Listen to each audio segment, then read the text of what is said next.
Sir नमस्कार। नमस्कार जी। Sir आप पहले तो अपना परिचय दीजिए सर। मैं doctor Subhash Kagda, state president Valmiki Ambedkar employees association Haryana. आज हम यहाँ पे दनौदा गांव में कुरुक्षेत्र से और जे कैथल से हमारी एसोसिएशन की टीम यहाँ वाल्मीकि समाज की एक अभावग्रस्त परिवार से जो बेटी ने नीट का एग्ज़ाम पास किया है, उसके उसकी जो है उसको सम्मानित करने के लिए, उसकी हौसला अफ़ज़ाई के लिए हम जो है आज यहाँ पे पहुँचे हैं।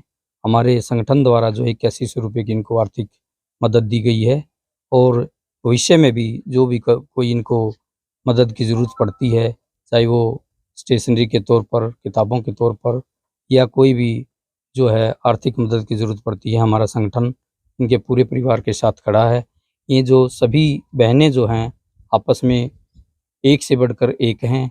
एक ने एमए, बीएड, सीटेट और का एग्ज़ाम पास किया है, एक बीए फाइनल में है और एक ने जो है नॉन मेडिकल साइंस में +1 में एडमिशन लिया, उसके भी बड़े अच्छे मार्क्स 95 अबव मार्क्स हैं। तो मैं सबसे पहले तो आप लोगों का जो धन्यवाद करता हूँ, आप लोग जो है सभी मीडिया के जो पत्रकार बंधु आप यहाँ पे आए हैं, इनका जो है हौसला अफ़ज़ाई के लिए आपका भी धन्यवाद और इस परिवार को बहुत-बहुत बधाई और उस माता-पिता को तो और ज़्यादा जो है मैं बधाई देता हूँ हमारे संगठन की तरफ से, जो इन्होंने इतने भाव में रहते हुए भी इन बेटियों का बड़े अच्छे तरीके से लालन-पालन किया और संस्कार दिए हैं और शिक्षा के प्रति जो है खुद अनपढ़ होते हुए भी जो है शिक्षा के प्रति इनको बड़ा मतलब आगे बढ़ाया है और कामयाबी हासिल की है।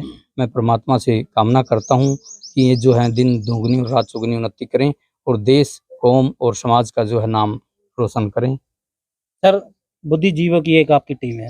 जी। लगभग 1 या डेढ़ घंटा हो गया आपने इससे बातचीत की। क्या चीज़ देखने को मिली 10 बहनों के अंदर?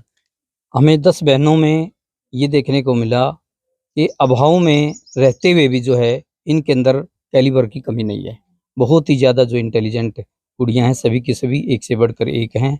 मतलब ये बात मायने नहीं रखती, आज हमारे जो समाजों में जो है एक बात है, खासकर पढ़े लिखे वर्ग में, सभी अपने बच्चों को मेडिकल और नॉन मेडिकल की तरफ धकेलते हैं।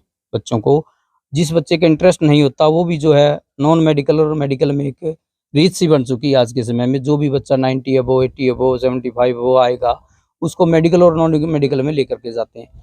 आर्ट्स के सब्जेक्टों में बहुत जो है अवसर हैं। आप जो यूपीएससी का एग्ज़ाम लगा लीजिए, उसमें केवल बीए पास, कोई भी किसी भी सब्जेक्ट में ग्रेजुएशन है, वो भी अपनी प्रतिभा दिखा करके जो दुनिया का, जो भारत का जो सबसे बड़ा पद है आईएएस का, आईपीएस का, उनको हासिल कर सकता है। लेकिन इस जो परिवार में जो मेरे को देखने को मिला है, हर संकाय से जो है बच्चे पढ़ रहे हैं। जो 10 की 10 बहनों में एक बेटी नॉन मेडिकल से पढ़ रही है, इसने जो मेडिकल से पढ़ाई की है, एक आर्ट्स से की है, एक हिंदी में एमए गोल्ड मेडलिस्ट भी है।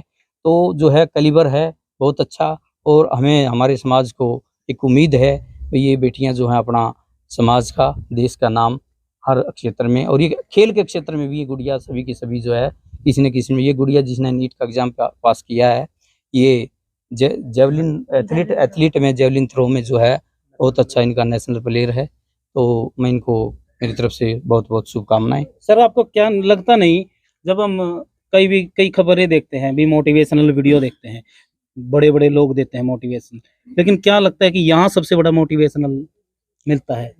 देखिए, मोटिवेशन का अगर भारत में हम सबसे बड़ा उदाहरण देखें तो बाबा साहब भीमराव अंबेडकर से बड़ा कोई मोटिवेशन का जो है एक आदर्श पुरुष जो है एक मॉडल हमारे सामने नहीं है। जो भी जो है वंचित समाज हैं, जो गरीब समाज हैं, उनके बच्चे सभी के सब जो है बाबा साहब का से प्रेरणा लेकर के आगे बढ़ते हैं। बाबा साहब ने जो है अपने जीवन में एक सामाजिक तुदकारों को सहते हुए और एक उसको बताते हैं जब वो विदेश में पढ़ने गए हुए थे उच्च शिक्षा हासिल करने के लिए, वहाँ एक आलू खा करके, एक उबला हुआ आलू खा करके पूरे-पूरे दिन 18-18 घंटे 20-20 घंटे लाइब्रेरी में बैठ के पढ़ते थे और उसी का परिणाम ये हुआ कि आज जो है उनको विश्व के 6 विद्वानों में गिनती होती है और उनको सिंबल ऑफ नॉलेज और विश्व ज्ञान प्रतीक कहा जाता है। तो उन हमारे जो समाजों के जो बच्चे हैं, बाबा साहब से प्रेरणा लेकर के आगे बढ़ते हैं, तो उनमें मोटिवेशन की तो कोई कमी होती ही नहीं है। सर परिवार की स्थिति कैसी लगी आपको? परिवार की स्थिति जो है ये बीपीएल परिवार है, आर्थिक हालात इनके बहुत कमजोर हैं, कागजों में भी जो इनका जो है 75,000 रुपये इनकी वार्षिक आय जो है दर्शाई गई है। वैसे भी कोई रोजगार का साधन, इनके फादर जो है मेहनत मजदूरी करके, कोई लेबर का काम करके उससे अपने बच्चों का पालन पोषण करते हैं। और इनकी माँ जो है आज भी किसी खेत में जो है दिहाड़ी पे गई हुई है। तो सर आगे इन्हें किसी और सहायता की जरूरत हुई तो आप आगे आओगे? हमारा संगठन और हमारे जो सभी साथी, हमारे समाज के अन्य भी जो अधिकारी वर्ग है, सब के सब हमारे संगठन से जुड़े हुए हैं। और सब के सब जो है ना, इस तरह के बच्चों की, जो प्रतिभाशाली बच्चे हैं, उनका हमेशा से सम्मान करते हैं, हौसला अफजाई करते हैं, आर्थिक मदद करते हैं। हमारे संगठन द्वारा एक मुहिम चलाई गई है, महर्षि वाल्मीकि मार्गदर्शन केंद्र जो है, महर्षि वाल्मीकि मार्गदर्शन केंद्र स्थापित किए गए हैं। कम से कम 50 गाँव में हमने जो है ऐसे मार्गदर्शन केंद्र स्थापित किए हैं। अभी और गाँव में भी जो हम स्थापित कर रहे हैं, वहाँ पे हम एक तो पुस्तकालय की स्थापना करते हैं, जहाँ कोई चौपाल है, कोई धर्मशाला है, उसमें पुस्तकालय की स्थापना करते हैं, फर्नीचर देते हैं। और वहाँ बच्चों को पढ़ने के लिए, कोचिंग के लिए टीचर भी उपलब्ध कराते हैं। और ये फर्नीचर आदि हम तभी उपलब्ध कराते हैं अगर वहाँ पे बैठ के कम से कम 10-12 बच्चे तो कम से कम हों। ताश खेलने के लिए या किसी और कार्य के लिए हम ये फर्नीचर वगैरह नहीं देते हैं। तो हमारी एसोसिएशन भी ऐसा चला है, उसमें अभिभावक भी आते हैं, स्टूडेंट्स भी आते हैं, उनको हम जो है शिक्षा के प्रति जागरूक भी करते हैं, किस तरह पढ़ना चाहिए, क्या पढ़ना चाहिए, आज किस चीज़ की डिमांड है, कौन सी स्किल की डिमांड है, उसके हिसाब से भी हमारा संगठन जो है मार्गदर्शन देता है। सर बहुत से परिवार हैं जो 10वीं और 12वीं करवा गए, आर्थिक स्थिति देखते हुए थक गए हैं, उनको ये क्या कहना चाहोगे? देखो, आज के समय में अगर कोई आर्थिक हालात को लेकर के ये कहे कि मैं पढ़ नहीं सकता, मेरे आर्थिक हालात कमज़ोर हैं, तो ये एक जो है अटपटी सी बात लगती है। आज जो है हमारे समाज में भी ऐसे बहुत से अधिकारी, कर्मचारी हैं जो मदद के लिए भी आगे आते हैं अगर कोई किसी को ऐसी दिक्कत है। लेकिन फिर भी जो है सरकार द्वारा, हरियाणा सरकार की बहुत सी योजनाएँ हैं।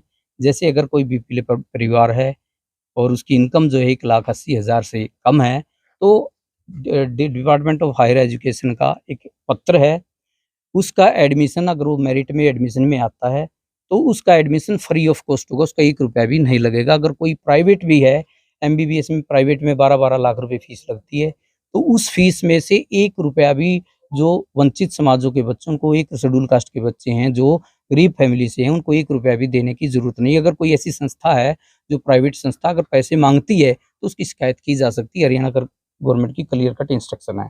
और डॉक्टर अम्बेडकर मेधावी छात्र योजना है, और भी बहुत सी योजनाएँ हैं जिनके माध्यम से जो है बच्चे को अपने पास से कुछ भी खर्च करने की ज़रूरत नहीं है।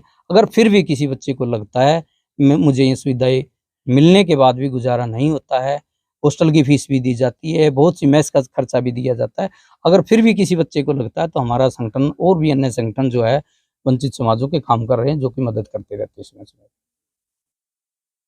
बहुत बहुत बात करना धन्यवाद सर। एक अजय लोग एक सिर्फ एक है, एक